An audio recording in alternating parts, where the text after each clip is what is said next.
साल 2017, जगह धर्मशाला। इंडिया और ऑस्ट्रेलिया की सीरीज 1-1 से बराबर चल रही थी। चौथा टेस्ट एक डू और डाई मोमेंट था और ऐसे मौके पर एंट्री होती है एक दुबले पतले से left arm China man bowler की, कुलदीप यादव। कानपुर का ये लड़का अपने डेब्यू टेस्ट में ही कंगारुओं के स्टार बैटिंग लाइनअप को चकरा देता है। 4 विकेट झटके सिर्फ 68 रन देकर और इंडिया को न सिर्फ मैच जितवाया बल्कि पूरी सीरीज हमारे नाम करवाई। अब आप सोचोगे वाह क्या शुरुआत है। अब ये तो इंडियन क्रिकेट और उसके नए स्पिन सनसनी के बीच एक खूबसूरत कहानी की शुरुआत होगी, है ना? तो गलत सोच लिया आपने। उस मैच विनिंग डेब्यू के बाद जो हुआ वो किसी थ्रिलर फिल्म से कम नहीं है। कुलदीप यादव को सीधे अगले 2 टेस्ट से बाहर कर दिया गया। यही तो थी उस कहानी की शुरुआत जिसे मैं कहता हूँ कुलदीप कांड। अंग्रेजी में कहें तो टोटली डीप डिजास्टर। एक ऐसी उलझी हुई दास्तान जिसमें जितनी ज्यादा परतें खोलो उतनी ही चौंकाने वाली चीजें बाहर आती हैं। तो चलिए फिर खोलते हैं इन परतों को और सुलझाते हैं मिस्ट्री स्पिनर की करियर मिस्ट्री। नमस्कार, मेरा नाम है अनुराग सूर्यवंशी और आप देख रहे हैं नारद टीवी। 2017 में डेब्यू करने वाले कुलदीप अभी तक केवल 13 टेस्ट मैच खेल पाए हैं, वो भी पूरे 8 सालों में। उन 13 मैचों में उन्होंने लिए हैं 56 विकेट, वो भी 22.16 के एवरेज से। उनका स्ट्राइक रेट 37.38 है, जो कि दुनिया के ज्यादातर टॉप स्पिनर्स से बेहतर है। इतना ही नहीं, उन्होंने अब तक 4 बार 5 विकेट हॉल भी लिया है। लेकिन फिर भी सिर्फ 13 टेस्ट मैचों में मौका, क्योंकि उनके साथ एक पैटर्न चला रहा है।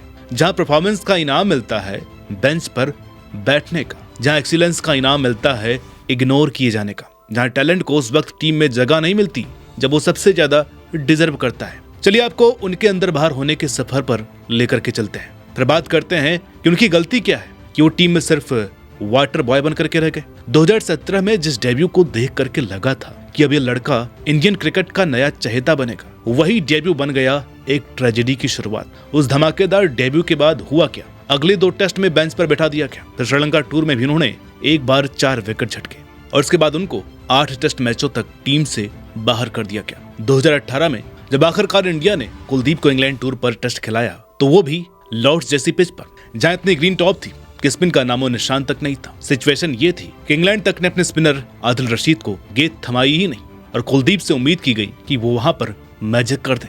उन्होंने सिर्फ 9 ओवर डाले, बिना कोई विकेट लिए 44 रन दिए। फिर आया 2019 का सिडनी टेस्ट। कुलदीप ने 5 विकेट लिए 99 रन देकर ऑस्ट्रेलिया को अपने स्पिन में उलझा डाला। मैच के बाद इंडिया के हेड कोच रवि शास्त्री इतने इंप्रेस हुए कि उन्होंने कह दिया कि आगे चलकर अगर हमें एक स्पिनर खिलाना है तो वो कुलदीप ही होगा। कुलदीप है हमारा नंबर 1 ओवरसीज स्पिनर। अब सुनने में तो बहुत बढ़िया लगता है ना? लेकिन उस बयान के बाद कुलदीप ने 2 साल तक एक भी ओवरसीज टेस्ट नहीं खेला। भविष्यवाणी तो हुई पर सच कभी नहीं बनी। अब आते हैं सबसे ज्यादा झकझोर देने वाले इंसिडेंट पर। साल 2022, बांग्लादेश के खिलाफ चटगांव टेस्ट। कुलदीप ने मैच जिताने वाली परफॉर्मेंस दी। पहली इनिंग में 5 विकेट और दूसरी में 3 विकेट, साथ में बल्ले से भी 40 कीमती रन बनाए। उन्हें मिला प्लेयर ऑफ द मैच। अब क्रिकेट की थोड़ी सी भी समझ रखने वाला बंदा ये कहेगा अब तो इनकी जगह पक्की है ना टीम में, लेकिन नहीं, अगले ही मैच में ड्रॉप कर दिया गया। टीम मैनेजमेंट ने 3 पेसर खिलाने का फैसला किया और जयदेव उनादकट को शामिल किया गया उस बंदे की जगह जिसने पिछला मैच अकेले जितवाया था। इतना अजीब फैसला था कि कई क्रिकेट एक्सपर्ट्स भी कुछ बोल नहीं पाए। बस सबके चेहरे पर एक ही सवाल था, आखिर क्यों?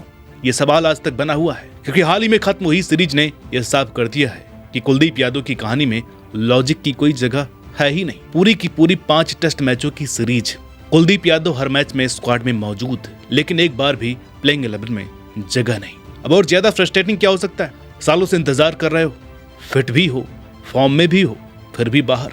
मोहम्मद कैफ ने ट्वीट किया, अगर कुलदीप को दूसरे टेस्ट में भी मौका नहीं मिला तो ये बहुत नाइंसाफी होगी। 8 साल में सिर्फ 13 टेस्ट खेले। पहले अश्विन की वजह से बाहर थे, अब क्या वजह है? हरभजन सिंह भी हैरान थे। उन्होंने कहा, अगर मेरी टीम होती तो मैं नीतीश को ड्रॉप करके सीधा कुलदीप को खिलाता। मतलब हर कोई बोल रहा था अब तो खिलाओ यार कुलदीप को, लेकिन टीम मैनेजमेंट ने क्या किया? कानों में तेल डाल करके बैठ गई। और कप्तान शुभमन गिल की सफाई और भी चौंकाने वाली थी।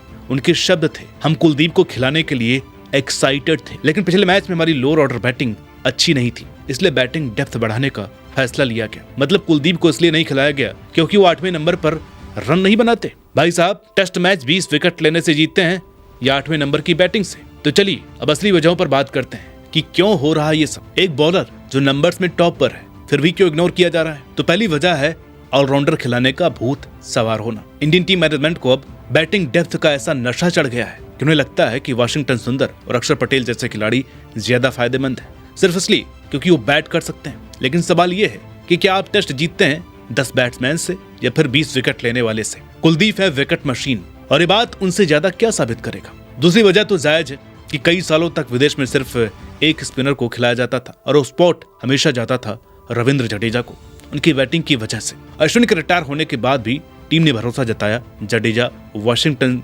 कॉम्बिनेशन पर। कुलदीप को फिर भी बाहर ही रखा, मतलब एक बार नहीं, बार बार एक ही कहानी। इसके अलावा हर कप्तान और कोच की अपनी पहली पसंद नापसंद होती है। गौतम गंभीर जो फिलहाल हेड कोच हैं, वो यूजफुल प्लेयर्स को ज्यादा तवज्जो देते हैं, मतलब जो बैटिंग बॉलिंग दोनों कर ले, भले ही किसी में एक्सपर्ट ना हो। जैक ऑफ ऑल ट्रेड्स वाली सोच ने कुलदीप जैसे स्पेशलिस्ट को सबसे ज्यादा नुकसान पहुंचाया है। इसके साथ साथ कई बार कहा गया कि कुलदीप फिट नहीं थे या टीम बैलेंस के लिए बाहर रखे गए, लेकिन जब वो फिट भी थे, बेस्ट परफॉर्मेंस भी दे चुके थे, तब भी बाहर रखा गया। तो मेरे ख्याल से ये बहाने अब पुराने हो चुके हैं। चलिए अब आपको कुछ ऐसे आंकड़े दिखाते हैं जिन्हें देख करके आप हैरान परेशान होने वाले हैं। टेस्ट क्रिकेट में जितने भी स्पिनर्स के पास कम से कम 50 विकेट है, उनमें सबसे तेज स्ट्राइक रेट कुलदीप का है, सिर्फ 37.38। उन्होंने अपने 50 विकेट सिर्फ 1871 बॉल्स में लिए हैं। यह आंकड़ा अक्षर पटेल और जसप्रीत बुमराह से भी तेज है। और जब इंग्लैंड के खिलाफ उनको खेलने का मौका मिला, उन्होंने सिर्फ 6 मैचों में 21 विकेट ले लिए, वो भी 22.28 की औसत से। अब फैंस को सबसे ज्यादा गुस्सा किस बात का है? ये कि क्रिकेट की दुनिया का हर बड़ा नाम कुलदीप के टैलेंट को पहचानता है, सिर्फ सिलेक्शन करने वालों को छोड़कर। सौरव गांगुली ने एक बार कहा था कि पुराने समय की महान टीमें हमेशा शानदार स्पिनर्स के दम पर खेलती थी, चाहे वो शेन वॉर्न हो, मुरली हो, इंग्लैंड के स्वान, पनेसर हो या इंडिया के कुंबले हरभजन अश्विन। आज कुलदीप वो खिलाड़ी है जिन पर इंडिया को आगे भी भरोसा करना होगा। यहाँ तक कि रविचंद्रन अश्विन ने भी खुद माना कि इंडिया ने कुलदीप को सही से इस्तेमाल नहीं किया है। जब टीम में खेलने वाला खिलाड़ी खुद कह रहा है कि उसके रिप्लेसमेंट को ज्यादा मौके मिलने चाहिए, तो समझ लो कहीं न कहीं गड़बड़ जरूर है। और अब जो बातें इसे और ज्यादा दुखद बनाती हैं वो ये है कि कुलदीप कोई आम स्पिनर नहीं है, वो चाइनामैन बॉलर है जो आज के क्रिकेट में शायद सबसे रेयर टाइप है। एक क्रिकेट फैन के तौर पर सबसे ज्यादा तकलीफ किस बात की होती है पता है? ये देखना कि एक जनरेशन का टैलेंट अपने करियर के सबसे बेहतरीन साल बेंच पर बैठ करके बर्बाद कर रहा है। कुलदीप अब 30 साल के हो चुके हैं। हाईएस्ट लेवल पर खेलने के लिए उनके पास कितने साल और हैं? हर वो सीरीज जिसमें उन्हें बाहर बिठाया जाता है, एक और मौका होता है जो हमेशा के लिए चला गया। कुलदीप यादव के चाइल्डहुड कोच कपिल पांडे हाल ही में इस अन्याय के बारे में बोले। उन्होंने कहा कि हमें यह तय करना होगा कि हम बैटर ढूंढ रहे हैं या बॉलर। अगर बॉलर हैं तो उन्हें एक बॉलर की तरह ही खिलाना चाहिए। और वो एक टॉप परफॉर्मर है जिन्होंने सिर्फ 6 टेस्ट मैचों में इंग्लैंड के खिलाफ 21 विकेट लिए। कोच ने यह भी बताया कि कुलदीप ने इंग्लैंड टूर के लिए बहुत मेहनत की थी, ये सोचते हुए कि वो सभी 5 टेस्ट मैचों में खेलेंगे, लेकिन बदले में उन्हें 2 महीने ड्रिंक्स पकड़ते और नेट्स में गेंदबाजी करते हुए बिताने पड़े। और ये क्या मैसेज देता है हमारे युवा क्रिकेटर्स को कि चाहे आप शानदार प्रदर्शन करें, चाहे एक्सपर्ट्स आपकी सराहना करें, अगर टीम मैनेजमेंट या पॉलिटिक्स की वजह से कोई फैसला हो तो आपको फिर भी मौके नहीं मिलते। दोस्तों, इस कहानी को खत्म करते वक्त दिल में गुस्सा और अफसोस दोनों है। क्रिकेट एक मौकों का खेल है और कुलदीप को काफी मौके नहीं मिले।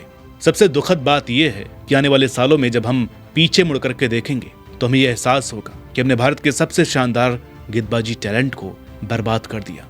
लेकिन हाँ, अभी सुधरने का मौका है। अगली बार जब भारत टेस्ट मैच खेले तो कुलदीप को फेयर चांस मिलना चाहिए। उन्हें वही करने दीजिए जो वो सबसे अच्छा करते हैं, बैट्समैन को नचाकर विकेट निकालना और अपने देश के लिए मैच जीतना। तो आप क्या सोचते हैं? क्या कुलदीप को ज्यादा मौके मिलने चाहिए या आप टीम मैनेजमेंट के फैसले से सहमत हैं? कमेंट्स में अपने विचार शेयर कीजिए और इस वीडियो को भी, क्योंकि कुलदीप की कहानी सुनने लायक है और उससे भी ज्यादा जरूरी है उसे एक हैप्पी एंडिंग मिले।